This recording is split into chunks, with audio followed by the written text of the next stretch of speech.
and I don't remember this. My mom told me this like a year ago. I go in my parents' room and I wake my mom up and I was like, Mom, and she wakes up and she's like, what? And I was like, they're downstairs. I can hear them walking. And she's like, what? And I was like, and I was saying this like very clearly, like this was not how I talked. I said like, they're downstairs. I can hear them walking. And so my parents freaked out and they thought someone was like in the house. So they go downstairs and they look around with a baseball bat and no one's there. And they're like, you had a bad dream. Like, shut the fuck up. Go to bed. Shut the fuck up. And so I go to bed. And then the next morning we wake up and my mom gets a call from her friend. And her friend's like, did you hear what happened? I lived in this town called Mount Vernon in New Hampshire. And we had just moved away 2 weeks ago. We moved to this town called Wilton. And her friend called her and she's like, did you hear what happened in Mount Vernon? And Mom was like, no. And she's like, go watch the news. And the night before, there was this, like, awful murder in this house it's on Trout. I remember the address, 4 Trout Road. And basically, and I hate even telling the story, it's actually really sad.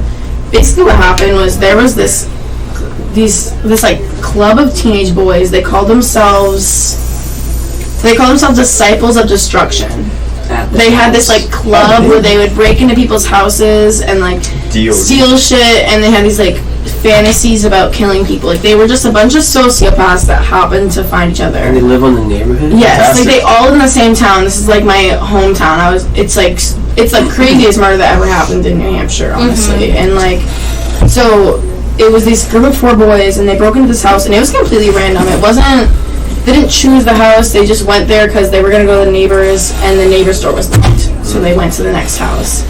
They, like, break into the basement or something, and they go up to the room. And the people in that house that were staying there, it was the mother, her name was Kimberly Cates, and the daughter, she was 11, her name was Jamie Cates. And they were sleeping in the master bedroom together because the dad was away on a business trip. And they make their way upstairs, and they, like, Jamie and Kimberly hear them, and Kimberly's like, Jamie, is that you? And then they just start attacking her with a machete. Like, they just start fucking attacking her. And it makes me so sad. Jamie, like, literally the most brave little girl I've ever heard of. She got on top of her mom to try to protect her from, like, being attacked. And then in that, she got attacked. She survived though. That's like, she survived this. She got brutally attacked. Like, wait, what weapon? A machete, like a big sword. And how many times did she get slashed? The mom got slashed, I think it's 37 times. Like, she got murdered, she was like a teacher in that town. Like, it was really, really, really sad. But Jamie called 911 somehow, and the police showed up, and they get entry. They kicked down the door, and she's behind the counter, the kitchen counter, like, covered in blood, like head to toe.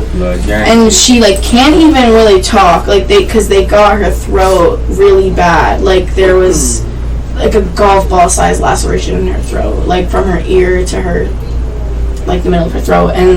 But oh my God, I literally hate even saying this. When the cops got in, the first thing she said is like, I think they killed my mommy. And it's just like horrible. So fucked up. And she was so like sorry, this is like graphic, but part of her foot was like cut off, and her big toe was like hanging off by like a tendon, like by a thread.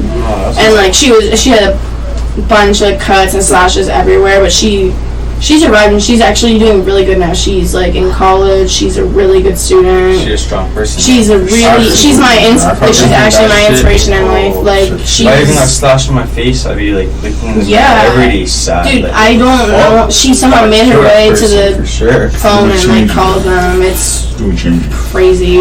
Yeah. And she's like a couple years older than me. I never was friends with her, but I knew of her. Like, she was in my town or whatever.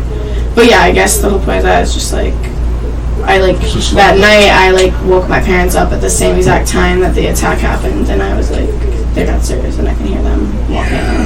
And then my mom woke up and was like, what the fuck? She didn't tell me for years because she knew that like, as a kid I would have made it about myself. I would have run around telling everyone that story, which is what, even telling the story now, I like a million disclaimers, like this is not my story. Right, but like, yeah, that's my full of dads.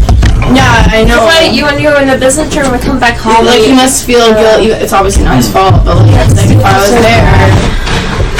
The whole thing is insane. They got arrested like the next day because they were dumb as fuck. They were teenagers and they went around the school talking about it. Like, disgusting. And the main guys were Steven Spader and Chris Gribble, and watching their court videos is like actually disturbing. Like, serial killer vibes. Like, I just don't. like, when they ask them about the crimes, they like describe it like it's this like crazy story. Like, it's not. It's like what you did. It's like what the crime you committed. They like. So I went into the house and like it's disgusting. And like, and there's this quote here, or not even a quote, but like in one of the court videos, the judge says I don't know what he said. He said something like.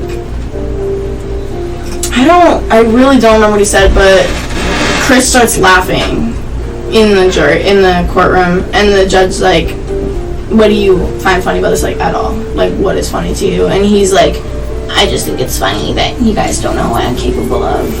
Like, okay. He's playing Law and Order. Okay, like, you definitely won't last a day in prison. That was a crazy story. I'm sorry, that was nuts, dude. Like, there was this guy